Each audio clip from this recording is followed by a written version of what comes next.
Okay, when you're evaluating, you're literally plugging something in. So they're going to give you an expression, and then they're going to tell you what each letter, each variable equals.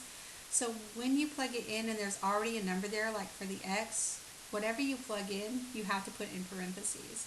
So I'm going to take my x, and they said it's -7, so I'm going to scratch out the x and put a -7.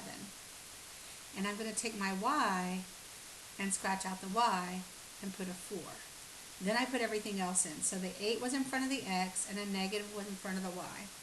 Okay, now you just figure that out. We're going to multiply first. 8 times -7. When you are multiplying with negatives, it takes 2 to cancel.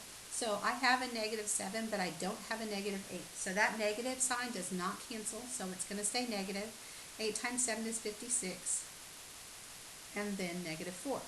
So I have a -56 and another -4. So that's a total of 60 negatives. Those negatives here do not cancel out because we're not multiplying. The only time negatives can cancel out is if it's multiplication or division.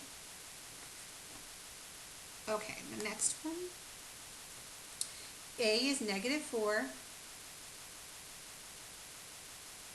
and B is 6. So I got to put that in parentheses because it already had a number stuck to it like this. Okay, now we're doing this part first. We're multiplying first.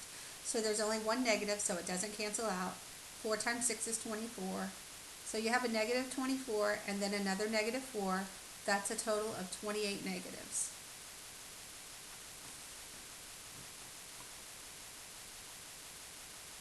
The next one, x is 4. Y is -3. You had to put that in parentheses because it already had a -3 in front of it. Now, order of operations, you've got to do the multiplication. Get rid of the parentheses first. So I'm just going to write the 4 down for now. Now here, you've got a negative times a negative. 2 negatives cancel each other out. So that's going to be a positive. And then 3 times 3 is 9. 4 plus 9 is 13. And that's the answer to that one.